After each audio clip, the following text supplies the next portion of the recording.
All right, we're back here again.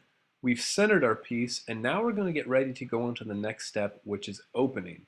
Now, as important as it was to center the piece in the first place, a lot of people rush opening. They see it as kind of a middle step, which it is, but if you don't open it correctly, then you are literally going to throw your piece off center. So it's very important that we keep it opened in the center. Now, there's several ways to do this. You can do it with both thumbs. You can use one thumb over the other. Really, what you're doing is opening it up like kind of in a bowl shape with a flat bottom. And there's several ways to do this. Other people have, we all have different size hands. We have different size fingers. There's many different ways to do this. So find whatever way works best for you and what's comfortable for you. The most important thing is after you open it, your piece remains centered. So like I said, you can use both your thumbs. You can use one thumb over the other. You can use one finger over the other. Notice I have such big hands. Some people can do it in between their finger and their thumb, but I cannot. So really whatever way works for you. So I'm going to go ahead and do a combination of using my forefinger on my right hand and my left thumb. And what I'm going to do here, notice, see, I can't reach, so I have to do it to the side. Notice what I have to do here is press in the middle. Now it's super important that you press directly in the middle. If you press too far out, you are going to make it wobbly.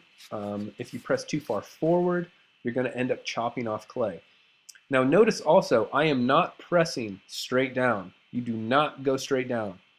Some pros can do that, but the best way is to do it gradual. You have a much better chance of keeping your finger at a 45-degree angle, and that will help you keep your piece centered.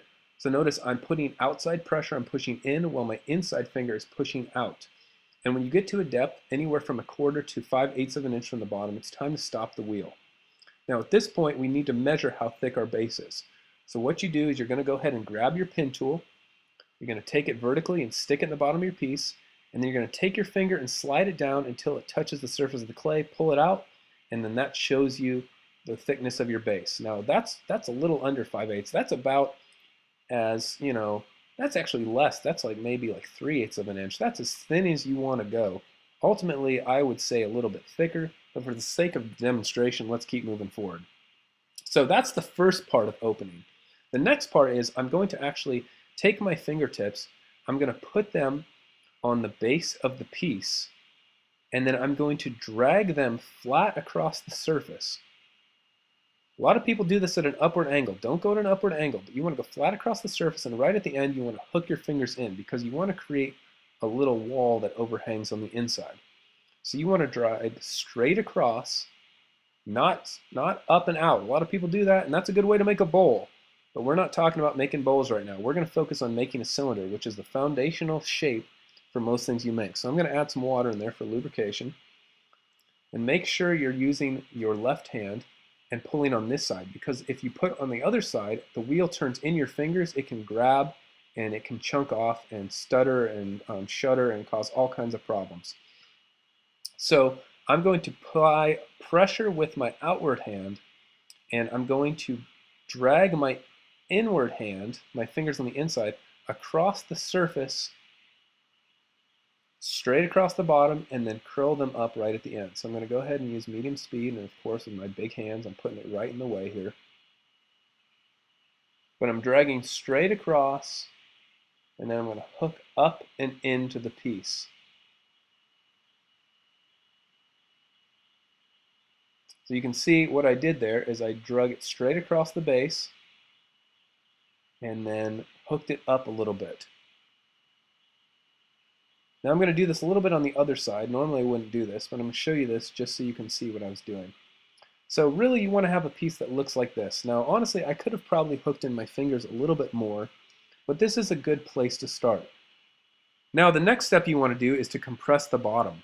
Now we're going to take our sponge and get some of the water out of here because, as you know, water sitting in clay will soak in and break it down. And the last thing you want is a super weak base.